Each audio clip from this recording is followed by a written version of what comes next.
Welcome back to Bright Gen Education. विद्यार्थी मित्रांनो, आपण पाठ बघितले, कविता बघितल्या, कथा बघितल्या. यापुढचा जो भाग आहे तो म्हणजे उपयोजित मराठी अर्थात उपयोजित लेखन. आता यामध्ये एकूण किती प्रकार आहेत तर एकूण 4 प्रकार असतील. पहिला म्हणजे मुलाखत, दुसरा माहितीपत्रक, तिसरा अहवाल आणि चौथा वृत्तलेख, ज्याला आपण फीचर रायटिंग असं म्हणतो. त्यातला आपण पहिला प्रकार बघणार आहोत आणि तो म्हणजेच मुलाखत. आता बोर्डामध्ये हे 4चे 4 प्रश्न येतात किंवा 3 पण येतील, 4पैकी 3 येतील किंवा 4ही येतील. तयारी सगळ्यांचीच करायची, सगळेच मुद्दे सगळेच घटक व्यवस्थित चोख करायचे आहेत आणि त्यातले महत्त्वाचे कोणते प्रश्न आहेत ते आपण या ठिकाणी बघूयात. त्यातला जो पहिला घटक आहे अर्थात मुलाखत, त्यातला पहिला प्रश्न म्हणजेच मुलाखतीची पूर्वतयारी. आता मुलाखतीची पूर्वतयारी म्हणजेच काय तर अर्थात कुठलीही मुलाखत जर यशस्वी व्हावी अर्थात यशस्वी व्हायची असेल तर त्यासाठी पूर्वतयारी ही अतिशय गरजेची असते. मुलाखतकार आणि मुलाखतदाता विद्यार्थी बऱ्याचदा खूप गोंधळ करतात या गोष्टींमध्ये. मुलाखतकार म्हणजे जो मुलाखत घेणारा असतो आणि मुलाखतदाता जो मुलाखत देणारा असतो. अर्थात यामधला जो संवाद आहे तो निखळ आणि तेवढाच सुकर, संवेदनशील आणि सोपा असावा. त्यासाठी महत्त्वाचं काय तर प्रश्नावली. मुलाखतकार आणि मुलाखतदाता या दोघांमधला जो संभाषण किंवा जे काही संवाद असेल तो प्रश्नावलीवर विसंबून असतो, अवलंबून असतो आणि त्यासाठी जे नेमके प्रश्न आहेत ते काढणं किंवा त्यांची यादी करणं हे अतिशय यामध्ये महत्त्वाचं आहे. आणि म्हणून प्रश्नावली काढणं, प्रश्नावली जी आपण काढतोय तिथे व्यक्तीच्या संबंधित अनुसरून असली पाहिजे. आणि या सगळ्याच्या पलीकडे बघायचं झालंच तर अर्थात त्या व्यक्तीचा जो काही पट आहे, आयुष्यपट आहे, जीवनाचा पट आहे, त्या व्यक्तीचं नाव असेल, अगदी नावापासून सुरुवात करायची तर त्या व्यक्तीचं नाव, त्याचं जन्मस्थळ कुठे झालं, त्या व्यक्तीने त्याच्या आयुष्यात काय काय अचीव केलं आहे, कोणत्या कोणत्या गोष्टीची प्राप्ती केली आहे, काय काय मिळवलं आहे, त्या व्यक्तीचं समाजामध्ये कोणत्या गोष्टीचं योगदान आहे किंबहुना त्याच्या वैयक्तिक आयुष्यामध्ये त्याने कोणत्या गोष्टी मिळवल्या आहेत आणि एकंदरीत त्याचा जो जीवनपट आहे, त्याने संघर्ष त्याचं जे योगदान आहे किंबहुना जे कार्यकर्तृत्व आपण ज्याला बोलतो ते कोणत्या गोष्टीमध्ये त्याने केलेलं आहे, प्रावीण्य हे अतिशय गरजेचं आहे. या सगळ्याचा जो काही एक लेखाजोखा असतो तो मुलाखतीमध्ये घेतला जातो आणि म्हणूनच मुलाखतीची पूर्वतयारी करताना आपण या सगळ्या गोष्टी विचारात घेतल्या पाहिजेत. या पलीकडे जर बघायचं झालं तर मुलाखत ही साधी सोपी सरळ होण्यासाठी जे नेमके प्रश्न आहेत, आटोपशीर प्रश्न आहेत ते विचारणं हे सुद्धा एवढंच गरजेचं आहे. ह्याच्या पलीकडची गोष्ट म्हणजे जो वर्ग आहे, मुलाखत ऐकण्यासाठी आलेला जो वर्ग आहे मग तो कोणीही असू शकतो. मग एक तर तो प्रौढ वर्ग असू शकतो किंबहुना ज्येष्ठ नागरिक एक वर्ग असू शकतो, तरुण वर्ग असू शकतो, कोणीही वर्ग असू शकतो. परंतु तो त्या वर्गाचा एक आवाका लक्षात घेऊनच आपण आपलं वक्तव्य किंबहुना आपण आपली भूमिका योग्यपणे बजावली पाहिजे, योग्यपणे पार पाडली पाहिजे. या सगळ्या गोष्टी मुलाखतीमध्ये महत्त्वाच्या आहेत आणि म्हणूनच यशस्वी मुलाखत होण्यासाठी या सगळ्या गोष्टी तंतोतंतपणे बघणं, त्या चोख आहेत की नाही याची खात्री करणं आणि या सगळ्यानंतर आपण घेतलेले प्रश्नांची निवड ही तेवढीच महत्त्वाची आहे. कोणताही प्रश्न चुकीचं न जाता कामा नये ही आपली जबाबदारी असते यामध्ये. आणि ह्या सगळ्यांची एक काळजी घेणं, त्याची एक त्या मुलाखतीपोटी एक आस्था बाळगणं यातनंच त्या मुलाखतीचं यश असतं. तर यानंतरचा पुढचा प्रश्न म्हणजेच मुलाखतीचा समारोप. आत्ता आपण मुलाखतीची पूर्वतयारी बघितली, जे कोणते महत्त्वाचे मुद्दे होते ते आपण बघितले. आता यानंतरचा म्हणजेच मुलाखतीचा समारोप. आता ज्याप्रमाणे मुलाखतीची पूर्वतयारी महत्त्वाची असते किंबहुना मगाशी मी म्हटलं की यशस्वीता, यश संपादन करणं हे मुलाखतीच्या पूर्वतयारीवर अवलंबून असतं, तसंच आणि त्याप्रमाणेच मुलाखतीचा समारोप हाही तितकाच यशस्वी व्हावा असं जर वाटत असेल किंबहुना तो यशस्वी होण्यासाठी जे जे कोणते महत्त्वाचे मुद्दे आहेत ते आपण या उत्तराच्या माध्यमातून बघूया. तर आत्ता जर म्हटल्याप्रमाणे की मुलाखतीची पूर्वतयारी जेवढी महत्त्वाची असते तितकाच मुलाखतीचा समारोपही महत्त्वाचा असतो. आणि तो समारोप यशस्वी होण्यासाठी मुलाखतकाराची योग्य भूमिका असते की जे आपण मुलाखतीच्या अंतिम टप्प्याला येतो तो समारोप हा यशस्वी व्हावा. अर्थात यामध्ये वक्तव्य करणं हे जास्त गरजेचं असतं. जी ठळक विधानं असतात किंवा जी ठळक वक्तव्य असतात ती या ठिकाणी आणणं अतिशय गरजेचं असतं. यानंतर आपण जे आधीपासून म्हणजे मुलाखतीच्या सुरुवातीपासून ते अगदी शेवटापर्यंत जे जे काय आपण ज्या ज्या गोष्टींची चर्चा केली किंबहुना जे प्रश्न विचारले त्याचा एक गोषवारा किंबहुना आपण ज्याला बोलतो एक सारांश, हा सारांश त्याचा अर्क हा मुलाखतीच्या समारोपमध्ये उमटला पाहिजे, तो यायला पाहिजे. यानंतरचा पुढचा मुद्दा म्हणजेच मुलाखतीचं एक वेगळं वैशिष्ट्य की ती आटोपशीर पाहिजे आणि समारोपामध्ये ही कसब किंबहुना हे जे कौशल्य आहे हे कौशल्य पाळणं, ते समजून घेणं किंबहुना ती भूमिका त्याची बजावणं हे गरजेचं आहे की मुलाखतीचा समारोप हा आटोपशीर पाहिजे. तिथे निवेदकाला, तिथे मुलाखतकाराला निवेदन करणं अतिशय म्हणजे आवश्यकच असं नाही म्हणता येणार, परंतु करू शकतो, परंतु ते फार रटाळ नसावं ही दक्षता या समारोपामध्ये घेतली पाहिजे. यानंतर आपण जे बोलतोय, जे आपण भाषा बोलतोय की म्हणून जी वक्तव्य करतोय ती फारच लांबणीवर जाता नाही आहे ना, ह्याचीही एक दक्षता आपण या ठिकाणी घेतली पाहिजे. आणि ज्याप्रमाणे आपण बोलतो की एक अपूर्णतेची गोडी, हा अपूर्णतेच्या गोडीचा एक संदर्भ किंवा तो एक दृष्टांत किंवा त्याची एक पोचपावती प्रत्येक प्रेक्षकाकडनं त्या मुलाखतकाराला मिळावी यासाठी तो एक वेगळा प्रयत्न त्या मुलाखतकाराचा असायला हवा आणि तेव्हा खऱ्या अर्थाने ही मुलाखत यशस्वी होऊ शकेल. आणि शेवटी तुम्ही तुमच्या उत्तरामध्ये असंही लिहू शकता की या हृदयचे त्या हृदय जर पोहोचवायचे असेल किंबहुना ते जर तपासायचे असेल तर ते तपासण्यासाठी मुलाखतीचा समारोप हा मुलाखतीच्या पूर्वतयारीप्रमाणेच किंवा त्याच्यासारखाच हा तितकाच धाटणीचा आणि वेगळ्या एका शैलीचा वेगळा एक कौशल्यपूर्ण तो असावा. त्यामुळे अशाप्रमाणे तुम्ही उत्तराची मांडणी करू शकता. एक साधारणपणे 2 परिच्छेदात किंबहुना एक 15 ते 20 ओळींमध्ये तुम्हाला हे उत्तर मांडायचं आहे, कारण ही शॉर्ट नोट टिपा लिहामध्ये हे प्रश्न येऊ शकतात, जे आता आपण या प्रश्नांची चर्चा करतोय. यानंतरचा पुढचा प्रश्न म्हणजेच मुलाखतीचा प्रमुख हेतू. आता हे जे सगळे प्रश्न आपण जे बघतोय ह्यातला प्रत्येक कोणताही प्रश्न येऊ शकतो. जे महत्त्वाचे एक आपण 4-5 प्रश्नांची प्रत्येक घटकामधली आपण यादी केली आहे. तिसरा त्यातला प्रश्न म्हणजे मुलाखतीचा प्रमुख हेतू. आता मुलाखतीचा प्रमुख हेतू म्हणजे काय, तर हेतू म्हणजे एक साधारणपणे इंटेन्शन, त्याचा उद्देश, त्याचं उद्दिष्ट. आता मुलाखतीचा प्रमुख हेतू जेव्हा आपण या प्रश्नाची चर्चा करतो तेव्हा तुम्हाला तुमच्या उत्तरामध्ये लिहायचं आहे की मुलाखत हे एक संवादाचं माध्यम आहे, ते एक प्रभावी माध्यम आहे आणि ते प्रभावी माध्यम ऐकण्यासाठी बरेच लोक म्हणजे अगदी तरुण वर्गापासून ते अगदी ज्येष्ठ नागरिकांपर्यंत बरेच लोक यामध्ये सहभागी होत असतात. आणि मुलाखतीचं एक वैशिष्ट्यच हेच आहे की ज्यासाठी किंबहुना ज्या व्यक्तीची आपण मुलाखत घेतोय ते व्यक्तीचा जो काही पूर्ण जीवनपट असतो, आयुष्याचा पट असतो, तो आपण या मुलाखतीच्या माध्यमातून उलगडत असतो आणि तोच या मुलाखतीचा प्रमुख हेतू वाटतो. यानंतर तुम्ही असंही लिहू शकता की कुठल्याही व्यक्तीचा किंवा कुठल्याही एका व्यक्तिमत्वाचा जो काही त्याच्या आयुष्यातला जो संघर्ष आहे, त्या व्यक्तीने काय काय भोगलं, त्या व्यक्तीच्या यातना काय होत्या, वेदना काय होत्या, किंबहुना त्याच्या आयुष्यामध्ये आलेले आपण इंग्रजीमध्ये बोलतो डिफिकल्टीज किंवा जे कठीण जे कठीण प्रसंग असतील किंबहुना त्याची काठिण्य पातळी काय होती, या सगळ्याचा एक लेखाजोगा मुलाखतीच्या माध्यमातून घेतला जातो. आणि म्हणून त्याचा हेतू हाच आहे की जो प्रेक्षक वर्ग मुलाखत बघण्यासाठी येत असतो त्या प्रेक्षक वर्गाला मुलाखत दात्याची जी काही प्रतिमा असते, त्याचं जे काही व्यक्तिमत्व असतं, अनोखं व्यक्तिमत्व जे इतरांपेक्षा वेगळे आहे, इतरांपेक्षा अलिप्त आहे, असं जे व्यक्तिमत्व आहे ते व्यक्तिमत्व उलगडण्यासाठी मुलाखतीचा हेतू असतो.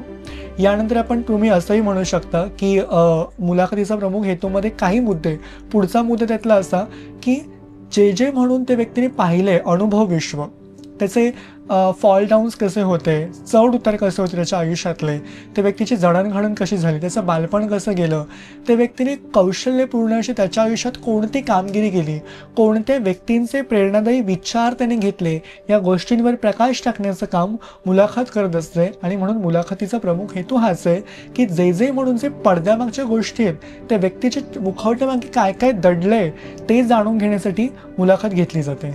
यानंतर तुम्ही असंही लिहू शकता की मगाशी म्हटल्याप्रमाणे जडणघडण. आता त्या व्यक्तीच्या आयुष्यामध्ये कोणत्या व्यक्तींचा काय म्हणतो सहवास लाभला, म्हणजे आपण बघतो की जी माणसं मोठी होतात त्यांना कुठल्या ना कुठला त्यांचा आधारस्तंभ असतो, त्यांचा दीपस्तंभ असतो. आणि अशा कोणत्या व्यक्ती त्याच्या आयुष्यामध्ये आल्या, त्याचा परिसर कसा होता, त्याचा सभोवताल कसा होता आणि एक सकारात्मक दृष्टी किंवा एक सकारात्मक प्रेरणा त्याच्या जीवनशैलीतली किंवा त्याची जडणघडणीतली कोणती होती ती जाणून घ्यायची असेल तर मुलाखत ही पाहावी. आणि म्हणून मुलाखतीचा हेतू हाच आहे की त्या व्यक्तीचं एकूण जे काही अंतरंग आहे, त्या व्यक्तीचा जो काही अंतर्नाद आहे, तो अंतर्नाद ऐकण्यासाठी, ते जाणून घेण्यासाठी मुलाखत घेतली जाते. तर हा झाला तिसरा प्रश्न. चौथा प्रश्न पण ह्यालाच मिळता जुळत आहे, अगदी सारखाच प्रश्न आहे मुलाखतीचाच घटकातला. मुलाखत ही कार्यकर्तृत्वाची ओळख असते. आता कार्यकर्तृत्वाची ओळख म्हणजेच काय, तर एक प्रकारे जी व्यक्ती मुलाखत देण्यासाठी आली आहे, मुलाखत दाता, ते व्यक्तीचं एकूण जीवनपट, मगाशी म्हटल्याप्रमाणेच की जी जळणघळण झाली, जे फॉल डाऊन्स आले, चढउतार आले, किंवा जे काही त्यांनी भोगलंय, जे काही त्यांनी उपभोगलंय, यातना आहेत त्याच्या, संघर्ष आहे त्याची जी जीवनशैली होती, त्याचं बालपण असेल, ते अथापासून इथेपर्यंतचा प्रवास, म्हणजे हे सगळं जाणून घेण्यासाठी मुलाखत अतिशय योग्य भूमिका आहे, किंवा एक वेगळं माध्यम आहे, सकस माध्यम आहे आजच्या क्षेत्रामध्ये. आणि म्हणून कार्यकर्तृत्वाची ओळख जेव्हा आपण असं म्हणतो तेव्हा उत्तरामध्ये हेही लिहायचं आहे की व्यक्तीची प्रतिमा, त्या व्यक्तीच्या काय काय दडलंय, त्याने काय काय आजपर्यंत मिळवलंय, हे सगळ्याचं एक लेखाजोगा किंवा सगळ्याचं एक जो काही सार आहे, ते सार प्रत्येक प्रेक्षकापर्यंत, प्रत्येक प्रेक्षकाच्या कानापर्यंत ते घुमलं पाहिजे, जायला पाहिजे. आणि म्हणूनच ज्ञानामध्ये भर पडणारी, जर ज्ञानाच्या कक्षा रुंदावणारी गोष्ट कोणती असेल तर ती मुलाखत आहे. आणि मुलाखतीमध्ये जो मुलाखत दाता आहे त्याची ओळख म्हणजे त्या मुलाखतीचं एक वेगळं संचित आहे किंवा एक रूप आहे असं म्हणायला हरकत नाही. यानंतरचा पुढचा प्रश्न म्हणजेच माहितीपत्रक. आता पुढचा घटक माहितीपत्रक आहे आपला. माहितीपत्रक म्हणजे काय, पॅम्पलेट्स, हँड पॅम्पलेट्स. तर एक प्रकारे आपण जी माहितीपत्रकं हाताळतो किंवा जी वापरतो, चाळतो, ती वृत्तपत्रांमध्ये येतात, वर्तमानपत्रांमध्ये येतात, ते कुठल्याही माध्यमातून आपल्यापर्यंत पोहोचत असतात. त्यातलाच पहिला प्रश्न म्हणजेच माहितीपत्रकाचे स्वरूप. आता स्वरूप म्हणजे काय, तर एक प्रकारे माहितीपत्रक म्हणजे काय, त्याची व्याख्या, त्याची संकल्पना, त्याचं रूप कसं आहे, त्याचा एक साधारणपणे त्याची प्रतिमा कशी आहे, हे आपल्याला या प्रश्नाच्या माध्यमातून, या टिपेच्या माध्यमातून उलगडून दाखवायचं आहे. स्वरूप म्हणजे तुम्हाला काही मुद्दे लिहायचे आहेत जे आता मी सांगेन. माहितीपत्रकाचे स्वरूप जेव्हा आपण म्हणतो तेव्हा त्या स्वरूपामध्ये काय काय महत्त्वाच्या गोष्टी आहेत त्यांची आपण या ठिकाणी चर्चा करूया. पहिला मुद्दा त्यातला असा की आपण जे माहितीपत्रक बघतो ते माहितीपत्रक हे माहितीचं, जी माहिती आपण उत्पादनाची माहिती समाजापर्यंत पोहोचवतो, बाजारपेठांपर्यंत पोहोचवतो, त्या बाजारपेठांचं किंवा त्या एखाद्या क्षेत्राचं एक वेगळं दालन आहे किंवा एक सकस माध्यम आहे, एक सक्षम माध्यम आहे असं तुम्ही लिहू शकता पहिल्या ओळीमध्ये. त्यानंतर तुम्हाला असं लिहायचं आहे, आपण जी माहिती पोहोचवतो, जे आपलं उत्पादन आहे, ते उत्पादनाची माहिती ज्या माध्यमातून पोचवायची आहे त्या माध्यमासाठी जर योग्य कुठलं माध्यम असेल तर ते माहितीपत्रक आहे. कारण प्रत्येक वाचकापर्यंत, प्रत्येक बाजारपेठापर्यंत, प्रत्येक ग्राहकापर्यंत एक पोचण्याचं सक्षम माध्यम कुठलं असेल तर ते माहितीपत्रक आहे. आणि म्हणून माहितीपत्रकातला जो मजकूर आहे तो अर्थात सत्य असावा, त्यामध्ये कोणताच खोटेपणा नसावा, ह्या तुम्ही गोष्टी लिहू शकता. आणि त्यानंतर असं तुम्ही लिहू शकता की जी आपण माहिती पोहोचवतोय ती आकर्षक असावी बाजारपेठांपर्यंत, म्हणजे अगदी फळभाजी, भाजी विक्रेते इथपासून ते अगदी करोडोंची उलाढाल करणाऱ्या व्यक्ती हे सगळेच माहितीपत्रकाचा आधार घेतात. कारण माहितीपत्रक हे असं माध्यम आहे की जे प्रत्येक वाचकाला जोडलं जातं, कनेक्ट होतं. आणि म्हणून एक सकस माध्यम किंवा एक माहितीचं इन्फॉर्मेशन आपण जे बोलतो की कुठलं समाजाचा जो स्तंभ आहे तोच मुळात हा आहे की प्रत्येक व्यक्तीपर्यंत पोहोचायचं आहे. आणि तिथपर्यंत पोहोचण्यासाठी तुम्हाला एका माहितीपत्रकाची गरज लागते. आणि म्हणून हे माहितीपत्रकाचं स्वरूप हे विशाल आहे. त्यातली भाषा, त्यातला मजकूर किंवा त्यातल्या ज्या समाविष्ट गोष्टी आहेत, ज्या अंतर्भूत गोष्टी आहेत, त्याही तेवढ्याच सोप्या असल्या पाहिजेत जेणेकरून तो ग्राहक तुमच्यापर्यंत सहज पोहोचू शकतो, जोडला जाऊ शकतो. यानंतर दुसरा प्रश्न म्हणजे माहितीपत्रकाची वैशिष्ट्ये. आता वैशिष्ट्य तुम्ही काय लिहिणार, एक तर हा प्रश्न तुम्हाला काही मुद्द्यां स्वरूपात येऊ शकतो किंबहुना टिपेला सुद्धा हा प्रश्न येऊ शकतो. पण संकल्पना, त्याचा एक जो काही गोषवारा आहे, जो एक सारांश आहे तो हाच आहे की वैशिष्ट्य जेव्हा आपण म्हणतो तेव्हा हेच की माहितीपत्रकातला जो मजकूर आहे तो तेवढा सक्षम असला पाहिजे, मजबूत असला पाहिजे की जेणेकरून पटकन तुम्हाला तो ग्राहक जोडला जाऊ शकेल, तुमचं उत्पादन विकलं जाईल, तुमचं उत्पादन बाजारपेठांमध्ये मार्केटमध्ये कसं आणता येईल यासाठीचा जो मजकूर आहे, यासाठीची जी भाषा आहे तीही तेवढी सक्षम असली पाहिजे. आणि त्यानंतर जो तुमचा कागद असेल, त्या कागदाचा आकार असेल, रंगीत छपाई असेल, कागदाचा फॉन्ट असेल, अक्षरांची ठेवण असेल, या सगळ्याच गोष्टी बारकाईने बघणं तेवढंच गरजेचं आहे. कारण जेव्हा एक एक गोष्ट जेव्हा समोरच्यापर्यंत पोहोचते तेव्हा त्याच्या ती काळजाला भिडते आणि तेव्हा तो ग्राहक तुमच्यापर्यंत पोहोचला जाऊ शकतो. हे यातलं आपल्याला वकूफ म्हणावं लागेल किंवा एक कसं म्हणावं लागेल, या माहितीपत्रकाचं वैशिष्ट्य म्हणावं लागेल. आणि म्हणूनच माहितीपत्रकाची जी योग्य भूमिका आहे ते म्हणजेच अक्षरांची जी ठेवण असेल, तुमची रंगीत छपाई असेल, जो तुमचा मजकूर असेल. फक्त मजकूर महत्त्वाचा नसतो, तुम्ही कशी भाषा वापरताय हेही तितकंच महत्त्वाचं असतं. एक सोपी भाषा वापरली तर ती पटकन समोरच्यापर्यंत समजतं, जाऊन पोहोचतं. आणि जर तुम्ही जड शब्द वापरले तर ते समजायला थोडं कठीण जातं. म्हणून जी वैशिष्ट्य ती हीच आहे की जो तुम्ही फॉन्ट वापरताय, जो तुम्ही कागद वापरताय, ती ठळक अक्षरसुद्धा तेवढीच ठळक असली पाहिजे.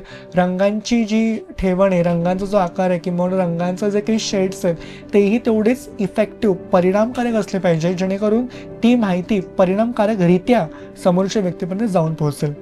यानंतरचा पुढचा प्रश्न म्हणजे माहितीपत्रकाची उपयुक्तता. हे सगळे प्रश्न अतिशय महत्त्वाचे आहेत, कारण बोर्डाला दरवर्षी मागचे जर 5 वर्षांचे पेपर आपण तपासले तर हे सगळे प्रश्न बोर्डामध्ये येतात आणि त्याची छाननी करून मी मुद्दाम हे प्रश्न यामध्ये टाकलेत. त्यातला पुढचा प्रश्न म्हणजे माहितीपत्रकाची उपयुक्तता. आता कुठे गरज भासते, त्याची उपयुक्तता काय? तो उपयुक्तता म्हणजेच आता उपयुक्तता आणि गरज हा प्रश्न एकसारखाच आहे. जो पुढचा प्रश्न आहे आपला, माहितीपत्रकाची उपयुक्तता म्हणजेच मगाशी म्हटल्याप्रमाणेच की तुमचं उत्पादन बाजारपेठांमध्ये सक्षमरित्या अगदी पटकन पहिल्या भावामध्ये विकलं जावं असं जर वाटत असेल तर अर्थात माहितीपत्रकाचा जो तुमचा मजकूर आहे तो तेवढा सक्षम असला पाहिजे. त्यातली जी भाषा आहे ती तेवढी तुमची दानगी असली पाहिजे. समोरच्यापर्यंत कसं जोडलं जावं यासाठी आकर्षक मांडणी असली पाहिजे. आणि आकर्षक मांडणी आणि भाषाशैली हे 2 मुद्दे अतिशय महत्त्वाचे आहेत, कारण हे 2 मुद्द्यांवरच तुम्हाला तुमचं पूर्ण उत्तर तुम्हाला बांधायचं आहे, त्याची गुंफण करायची. उपयुक्ततेमध्ये पुढचा तुम्ही मुद्दा असा पण लिहू शकता की आपण जेव्हा एखादी बातमी, एखादं घटक पोहोचवतो, एखादी माहिती पोहोचवतो, तेव्हा ती माहिती खरी आहे का, त्या माहितीची विश्वासार्हता आहे का, किंवा त्या माहितीमधली असणारी विश्वसनीयता आहे का, ह्या सगळ्या गोष्टी बारकाईने पाहणं गरजेचं आहे. कारण एक जरी घटक, एक जरी माहिती, एक जरी संदर्भ, एक जरी स्रोत जरी खोटा आढळला तरीही तुमचं उत्पादन खोटं आहे असा एक समोरच्याचा समज होऊ शकतो. आणि त्यामुळे जे आपण माहिती देणार आहोत ती आपण सत्य असले पाहिजे. फॉर एक्झाम्पल आपण उदाहरण बघूया की पोळी भाजी केंद्र. तर पोळी भाजी केंद्रांची जी एक आपल्याला माहिती बनवायची, जाहिरात द्यायची, तर पोळी भाजी केंद्रांची जाहिरात देताना आपल्याला फक्त इथे पोळी भाजी मिळते, इथे जेवण मिळतं, इथे अशा प्रकारचं नाही करायचं आहे. तर आपल्याला जो संदेश पोहोचवायचा आहे तो अगदी साध्या सोप्या भाषेत पाहिजे की पोळी भाजी केंद्र सकस दर्जामध्ये रोजची सोय किंवा एक तुम्हाला तुमच्या सोयीप्रमाणेचं अन्न येथे मिळतं, अशा अगदी आकर्षक मांडणीमध्ये तुम्हाला तुमचं उत्तर बांधायचं आहे. आणि म्हणून उपयुक्ततेच्यामध्ये पुढचा हा एक मुद्दा महत्त्वाचा वाटतो की समोरच्या ग्राहकापर्यंत पोहोचण्यासाठी एक वेगळं माध्यम किंवा एक अनोखा माध्यम किंवा एक अनोखा एक काय बोलू शकतो आपण, जे समाजाचा जो स्रोत आहे, माध्यमातला जो स्रोत आहे तो म्हणजे माहितीपत्रक आहे. आणि म्हणून उपयुक्ततेसाठी जी गरज आहे तीच मुळात ही आहे. यानंतरचा पुढचा प्रश्न म्हणजेच माहितीपत्रकाची आवश्यकता, गरज. सेम अगदी वर म्हटल्याप्रमाणेच तेच मुद्दे पुन्हा यामध्ये येणार, वेगळं काहीच येणार नाही. थोडेफार मुद्दे इकडे तिकडे होऊ शकतात, पण तुम्हाला तुमचं उत्तर जर व्यवस्थित बांधायचं असेल तर स्टिक टू युअर पॉईंट्स, कारण ते तेवढंच गरजेचं आहे. आता आवश्यकतामुळे तुम्ही काय लिहू शकता, तर एकतर त्याची जी गरज आहे त्याची व्याप्ती तुम्हाला लिहायची आहे, त्याचा विस्तृत जे अंग आहे ते तुम्हाला मांडायचं आहे. फक्त माहितीपत्रकाची गरज, त्यातलं कुठल्या महत्त्वाच्या गोष्टी, आकर्षक मांडणी आणि भाषाशैली हे जरी त्याची वैशिष्ट्ये असली तरी नेमकं त्याचं आतलं अंग काय तेही तेवढं महत्त्वाचं आहे. माहितीपत्रकाचं स्वरूप हे फारही रटाळ असं कामा नये. त्यामध्ये भाषा ही साधी सोपी सरळ असावी, सहजतेने सुलभतेने समोरच्यापर्यंत पोहोचावी अशी असावी. आवश्यकतेमधला पुढचा घटक म्हणजे जी म्हणून जे म्हणून तुमचं जे उत्पादन आहे किंवा जे म्हणून तुम्ही बाजारपेठांमध्ये तुम्ही आणताय नवीन गोष्ट, ती नवीन गोष्ट तुम्हाला जर समाजापर्यंत थेटपणे पोचवायची असेल तर त्यासाठी योग्य माध्यम म्हणजे माहितीपत्रक जरी असलं तरी मगाशी म्हटल्याप्रमाणे की त्यातला मजकूर आणि मजकुरातल्या ज्या आतल्या गोष्टी आहेत त्या, आणि तुम्हाला तुमचं जर उत्पादन किंवा उत्पन्न त्यातनं जे मिळणारं जे अर्निंग सोर्स आहे तोही तेवढा तुमचा सक्षम करावा, यासाठी माहितीपत्रकाची आवश्यकता ही तेवढीच काय बोलतात निकड आहे, त्याची काळाची गरज आहे. आणि म्हणून एक वेगळा काय बोलू शकतो पैलू किंवा एक वेगळा समाजाचं एक माध्यमातलं वेगळं माध्यम म्हणजे माहितीपत्रक, आणि ह्याची गरज ही आजही आहे, कालही होती आणि भविष्यातही ती राहणार आहे. कारण उद्याच्या जगासाठी, उद्याच्या बाजारपेठांसाठी किंवा जी स्पर्धा, जी कॉम्पिटिशन वाढते त्या सगळ्यामध्ये जर आपलं उत्पादन जर मार्केटमध्ये बाजारपेठांमध्ये जर तेवढंच ठळक आणि तेवढंच मजबूत व्हावं असं वाटत असेल तर माहितीपत्रकाची आवश्यकता ही कायमस्वरूपी आपल्याला लागणार आहे. यापुढचा घटक म्हणजेच अहवाल. आता अहवाल म्हणजे काय? साध्या सोप्या शब्दात म्हणजे रिपोर्ट रायटिंग. पण आपण रिपोर्ट रायटिंग फक्त एवढ्यावरच थांबणार नाही आहोत, तर त्यातले जे महत्त्वाचे कुठले मुद्दे आहेत ते पण आपण बघूया.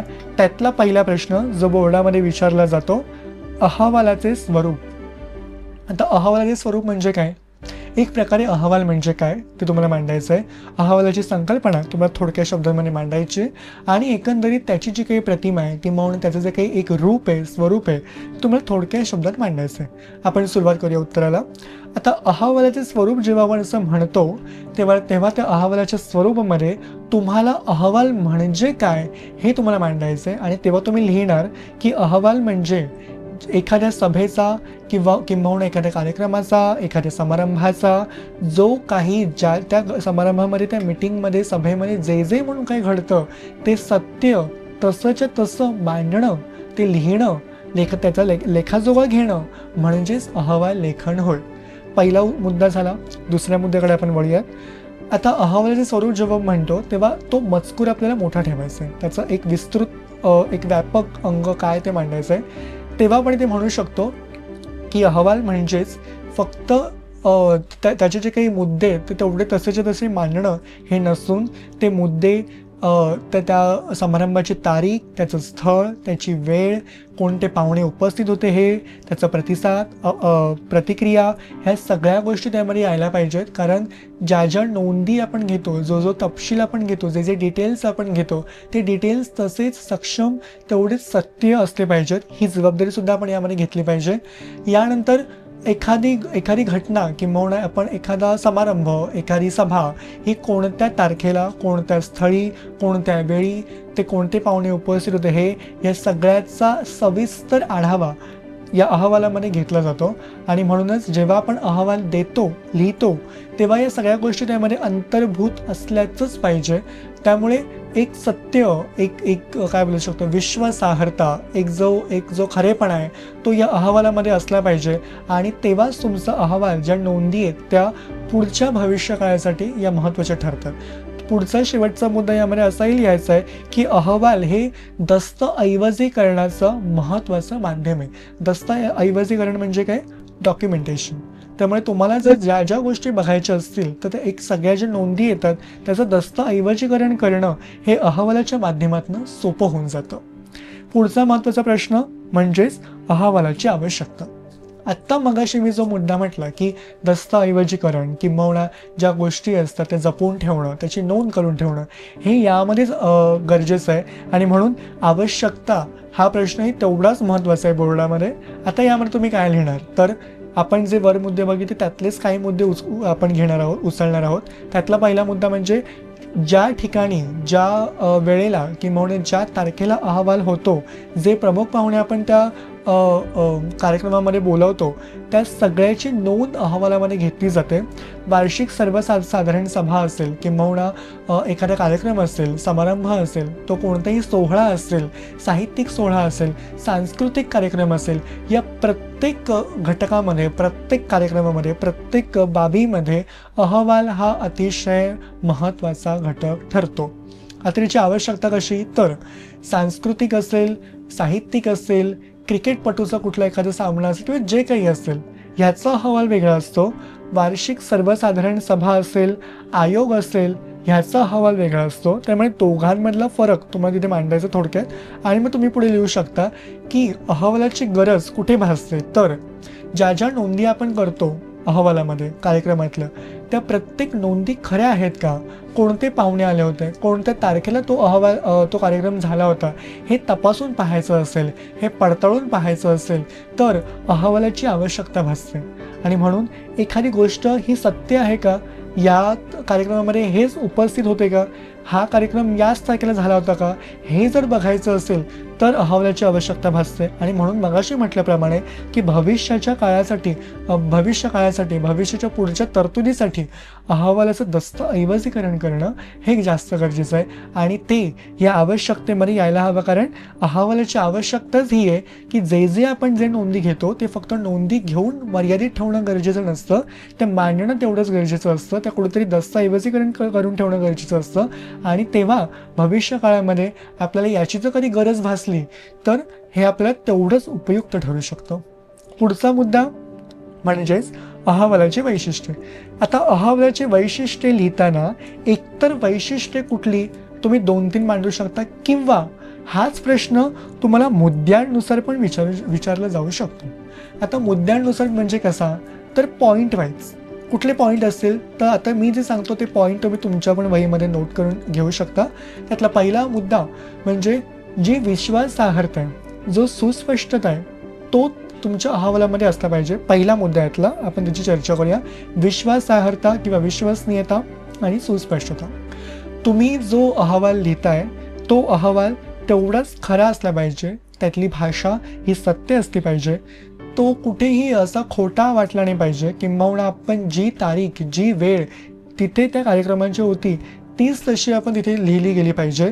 सुस्पष्टता यामुळे तुम्ही असंही लिहू शकता की आपण जे म्हणून लिहिणार आहोत, जे घटक आपण त्यामध्ये अंतर्भूत करणार आहोत त्या अहवालामध्ये, ते सगळे घटक किंवा जी माहिती आपण त्यामध्ये आपण लिहिणार आहोत ती सगळी माहिती ही वास्तवाला धरून असली पाहिजे, म्हणजेच वास्तववादी ती माहिती असली पाहिजे. यानंतरचा पुढचा मुद्दा म्हणजे तुम्ही लिहू शकता की एक शब्दमर्यादा. शब्दमर्यादेमध्ये तुम्ही काय लिहू शकता, तर अहवालाची जी शब्दमर्यादा आहे ती शब्दमर्यादा नेमकी असावी. आपण त्यामध्ये फार काही असं बोजड किंवा जे असे बोजड शब्द आहेत ते आपण लिहू शकत नाही, कारण तो अहवाल आहे, वास्तववादी रूप येते, ते खरेपण आहे. त्यामुळे जे म्हणून आपण लिहिणार आहोत ते वास्तवाला धरून असलं पाहिजे. शब्दमर्यादा ही मोजकी असावी, नेमकी असावी. फार एक वार्षिक सर्वसाधारण सभेचा जो अहवाल आहे तो साधारणपणे 3 ते 4 पृष्ठांचा असू शकतो, किंबहुना फार 1000 शब्दांच्या पलीकडे जाऊ शकतो. परंतु त्याही वर शब्दमर्यादा जाता कामा नये. सांस्कृतिक कार्यक्रमाचे अहवाल हे साधारण छोटे असले पाहिजेत, लहान असले पाहिजेत, फार व्यापक नकोत.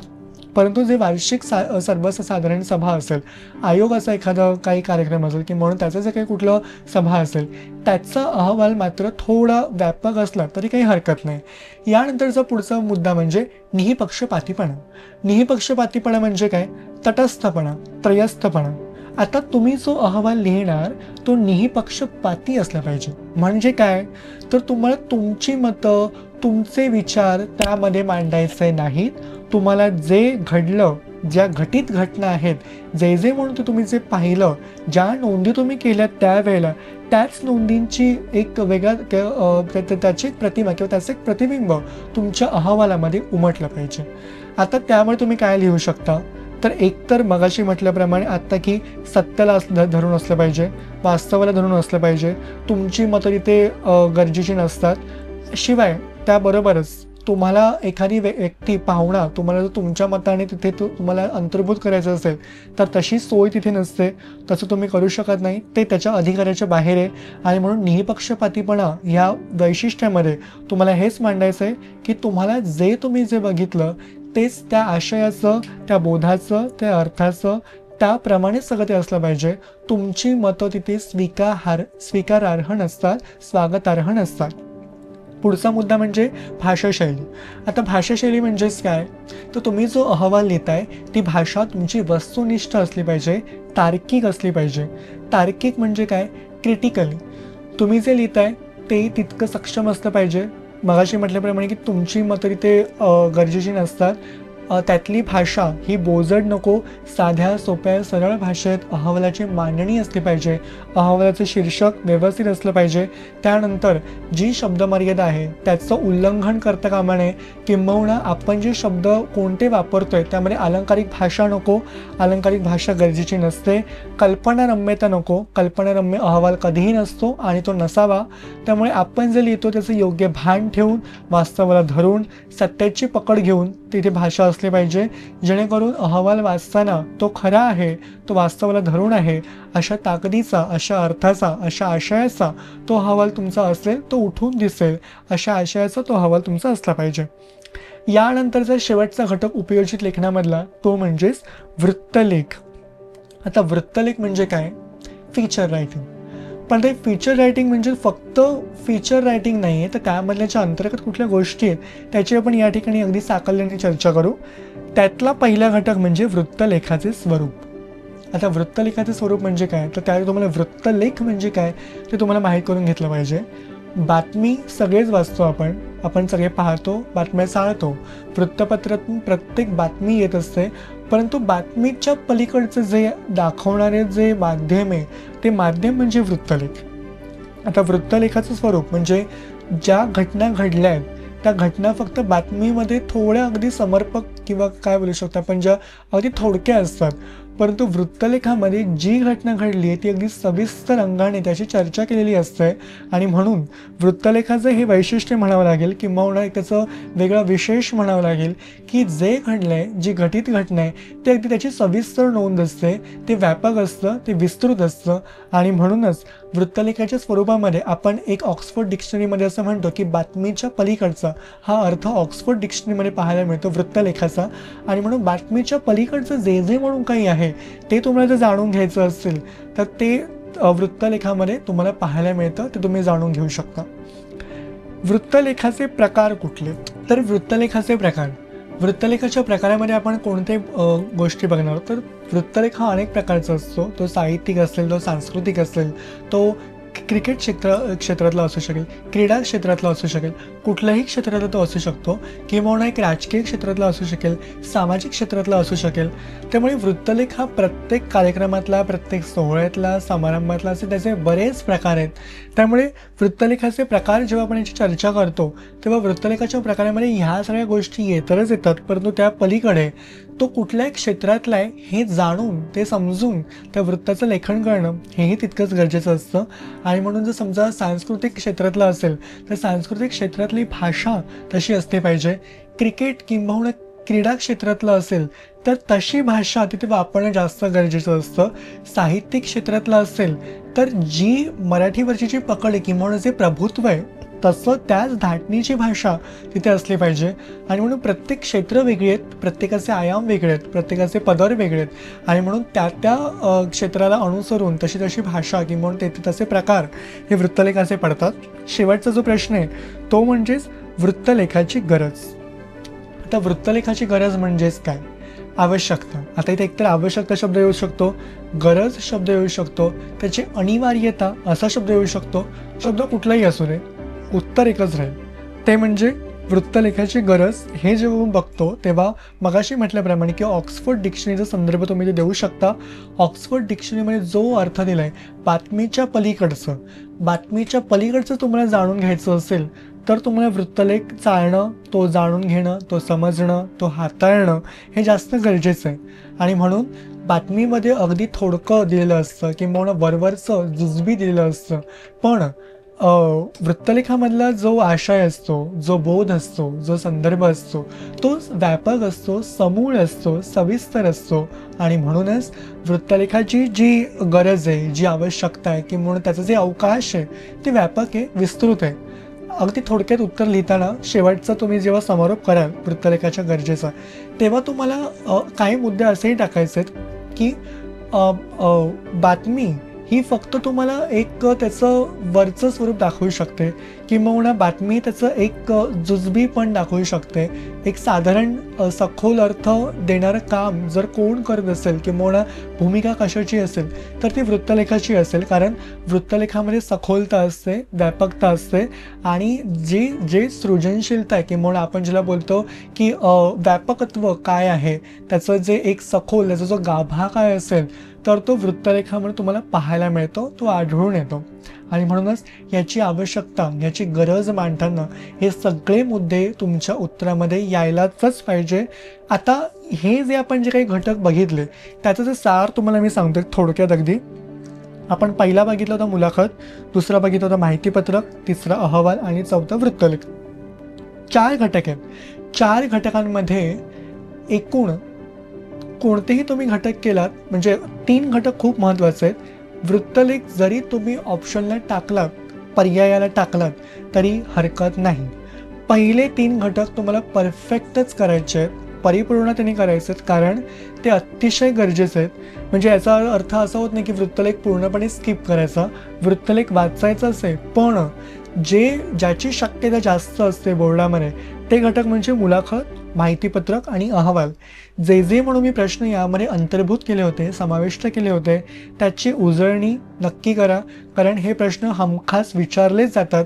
एकतर ते टिपेमध्ये विचारले जातील, किंबहुना मुद्दे दिले जातील आणि मुद्द्यांना घेऊन, त्यांना पकडून तुम्हाला तुमच्या उत्तराची बांधणी करायची. आणि म्हणून हे जे सगळे जे प्रश्न बघितले, हे प्रश्न अतिशय महत्त्वाचे होते.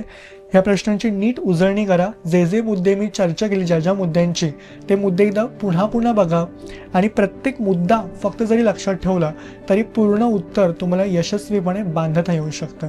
भेटूयात पुढच्या भागाकडे.